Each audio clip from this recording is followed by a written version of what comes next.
Йоу, барлықтарыңа сәлем. Менің аты жөнім Бақберген Сұлтан. Мен Ташкенттемін. Және де гидпін. Давайте бәріне ететін.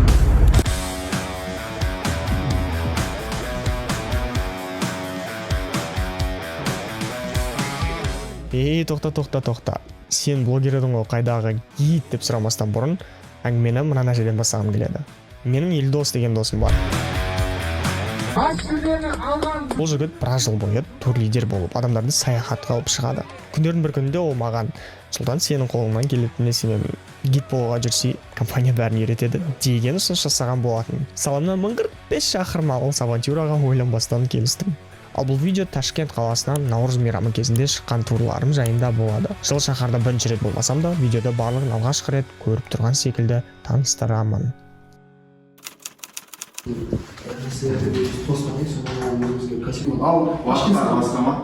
Короче, қазір түсіндіру болды. Тарих болып кетті еще соңынан. Тарихтан күшті әсер алып шықтық. Тарих білуіміз керек, себебі сұраса айтып беретіндей. Жалпы Өзбекстан жерінің көбінесе Әмір Темірге қатысты. Әрине оған дейін де ережелерді айтты, осындай нәрселер қамтылу керек деп. Тағы да тестовый шығам, ассистент болып. Сол кезде мынандай бланканы толтырады екен. Психологический сұрақтар. Сұрай жауап беремін ба?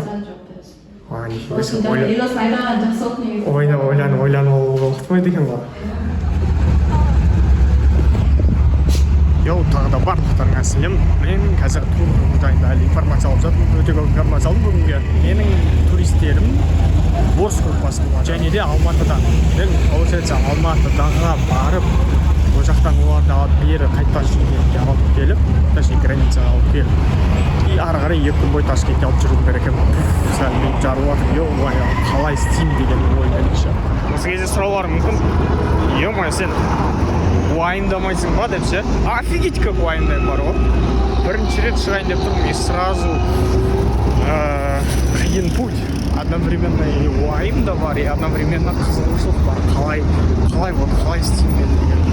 Істей аламын ба деген ше. Бүгін 18 наурыз, мен дайындалып жатырмын турға. Үлкен гидпен сөйлесем. Сұрақтар дайындап қойдым. Примерно сұрақтар қандай? Мен өзім ойымда тұрған жағдайлар, бірақ естественно списоктан 2-3 есе көп нәрсе сұрауым керек шығар, бірақ пока что осындай нәрселерге сұрақ туындап тұр.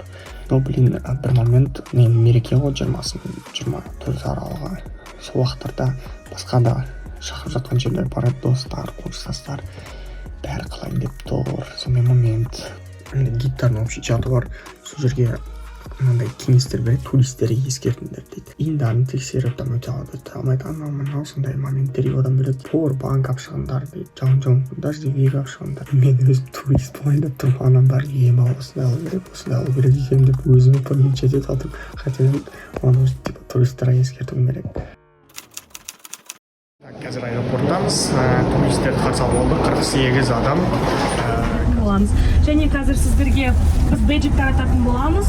Осы бейджикті сіздер бірге жүрген кезде міндетті түрде өздеріңіздің жандарыңызды алып жүресіз, немесе тағып жүресіз, бір-біріңізді жоғалтып алмас үшін. Кетіп баратырмыз, жылдамыз, бәріне бейджик таратып шықтық. Біз енді өте ондай конкурсқа барысынан тапқанымыздан тұрдым. Бізде сопровождениемен алда и артта сопровождениемен машиналар бізді сопровождать етіп жатыр.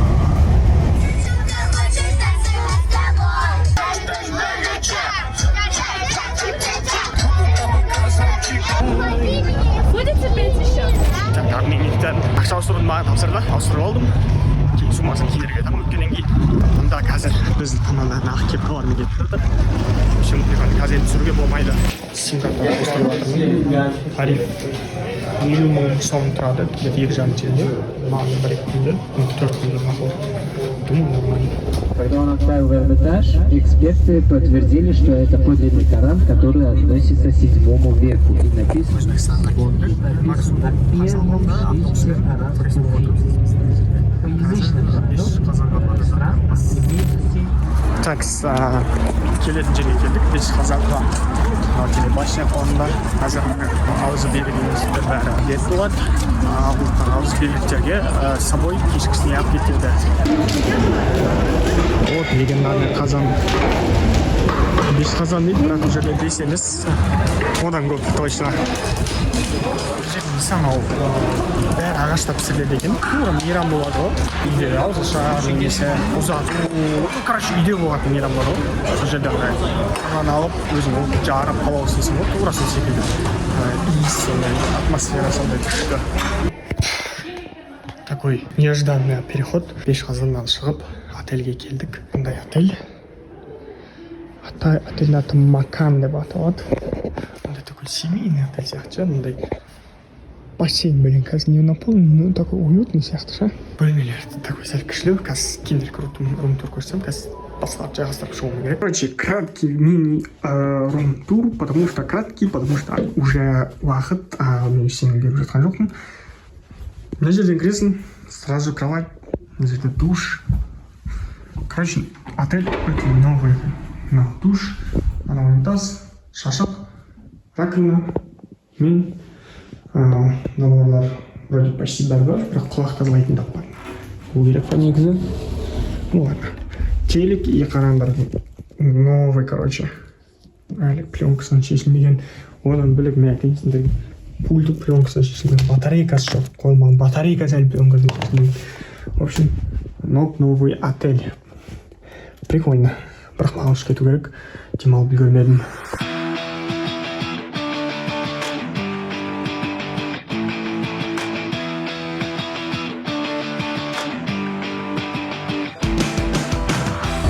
So the most interesting place of the Uzbekistan and Tashkent, Magic City. Деп өзінше ағылшынша сөйлеп кетсең біртүрлі шығар.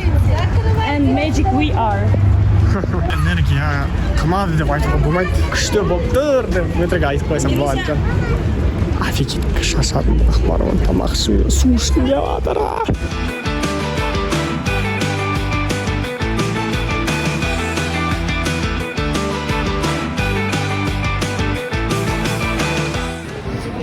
Қазір зор орын тауып алып, Эвос деген фастфудтың орнына зор тауып алып, демалып, жаңағы сәлем шөл деген басылды, шағын басылды. Қазір сағат 6-да Magic City'дің алдында жиналамыз, и ары қарай Сеул паркқа барамыз. 50 адам болып келіп жатыр, жода.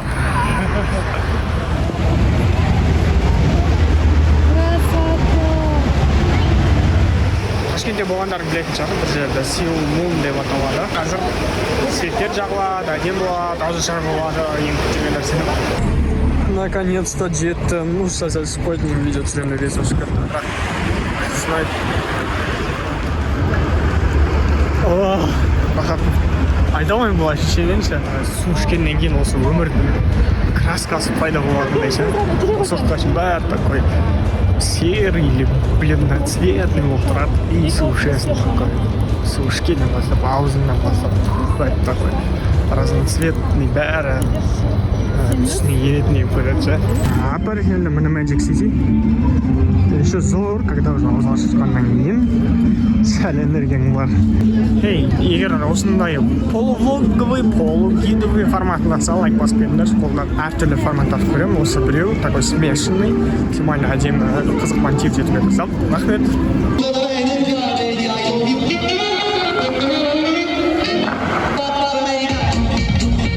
Қазір енді отельге қайтып бара жатыр. Наконец-то отельге барып демалсам, соларынан болды. Оған дейін су шығарман екен, барып жатып демалу деген амал болды. Мына жерде уже болды, почти 12 километр. Жаман қатты шаршадық бүгінше, мен де шаршадым. Бұрын блогерларды көрген кезде кішкентай бөлмелі болсын или любой отельге кірген кезде вау деп көріп, ішіне аралап жүретін. Онша түсінбейтін едім, олардың видеоларында сондай өткізіп тастайтын едім. Қазір мысалы қызық екен, всегда ашып отқан кезде, как киндер-сюрприз ашып отқандай. Қандай отель болады екен, қандай комната болады екен, заттар қандай болады, плюшкалар қандай болады екен. Барлығын қайырлы таң. Кейбіреулер үшін түн шығар. Сағат түнгі 4:20 кетті. Сәресі. Маған бөлек берді. Алпысын. Салат, сүрмен, блинчик, котлет. хлеб, жұмыртқа, май, мал, кетчуп, хурма. Окей. Күшті.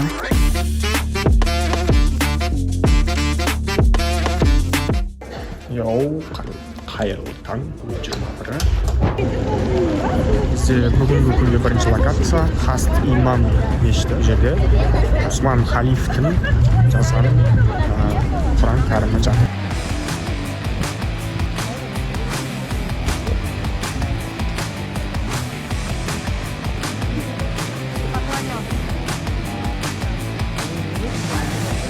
Свободная девочка, да. Если вот так вот крест-накрест было, у нас мы понимали, что эта девочка вдова. Какие цвета, натуральные цвета?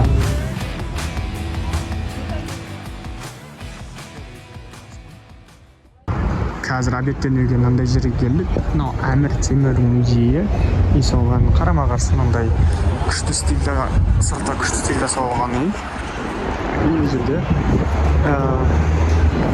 эколог ба, кафеге келді.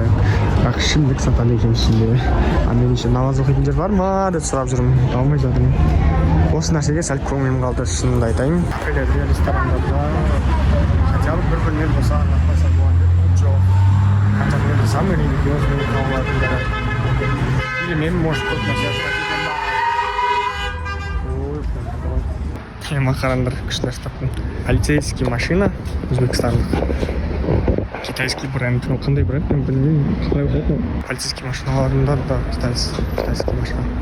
Қытайский машина көп екен осындай. Біздегі Черри, Экзит, анау, Зикр, Микр деген сияқты бренд емес, а прям қытайша иероглиф тұрғандар көп. Ну, естественно, шабрали көп әсіресе. Короче, не керек, намаз оқитын жер таппадым. Музейге кірдім даже. Ол жерде жоқ деді. Бәрі жоқ деді. Мына ресторан вообще. Бұл емес мына ұзын лестницаның үстіне көтерілгендегі ресторанды айтып сұрағым бар ма десем. Ой, жоқ, так как у нас алкоголь дейді да. Не керек? Мына жерде парк бар. Паркта бір таудың бұрышына барып оқып. Сондай проблема бар. Только мешіттерде ғана оқымаса. Ресторанда тамақ ішкен жерде оқи салам деген өтпейді.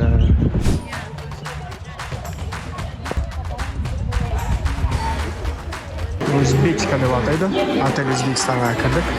Міне мен 16-шы этажда.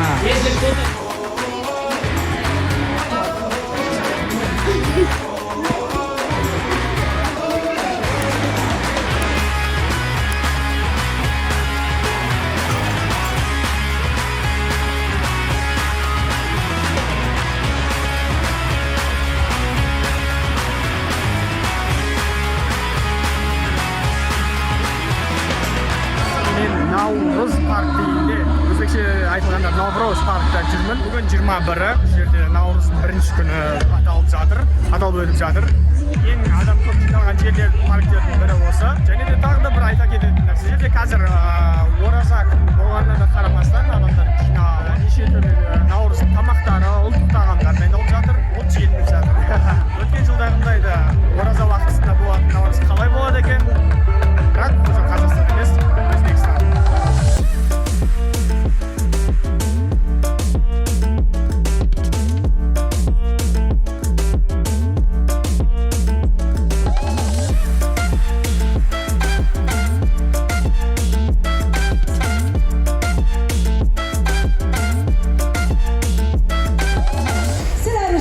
Сахна мені өлке деп атады ау деймін. Міне ерекшелен адамдар мынандай арнайы орындықтарын алып шының жартысы өтіп кетті. И уже мына нәрселер кәдімгі арман болып тұр. Әлі ауызшыға дейін бір сама уақыт бар, бірақ арман болып тұр.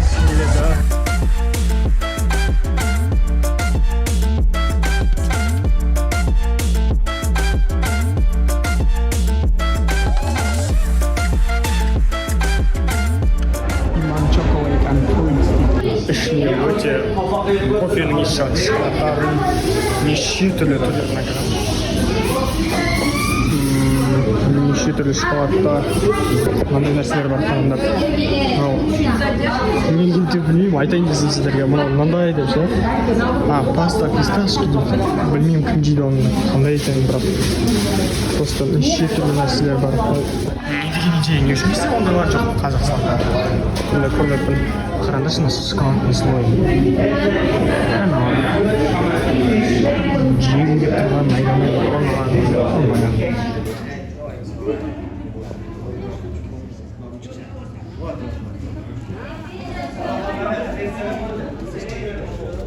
Біреуін алатын шығармын. Ауызашарға дейін 2 сағат 16 минут бар.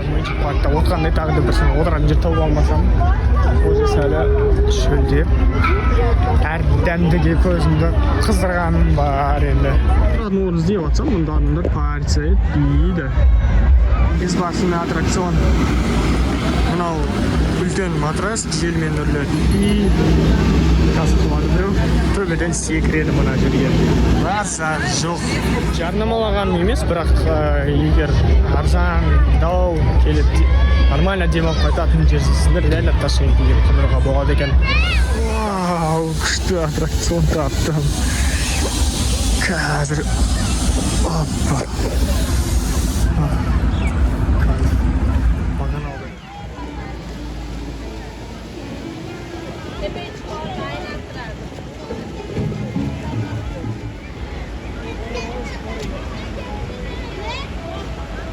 Керемет стильде жасалған бутиктар.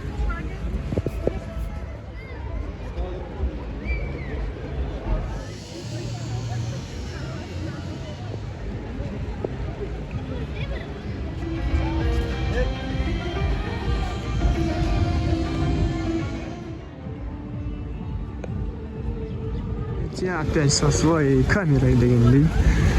Опять со своими поисками места для намазала. Вообще. Ресторанға келдік. Короче, паркте бар дейді намаз оқылатын жер. Охранадан сақтау болу керек.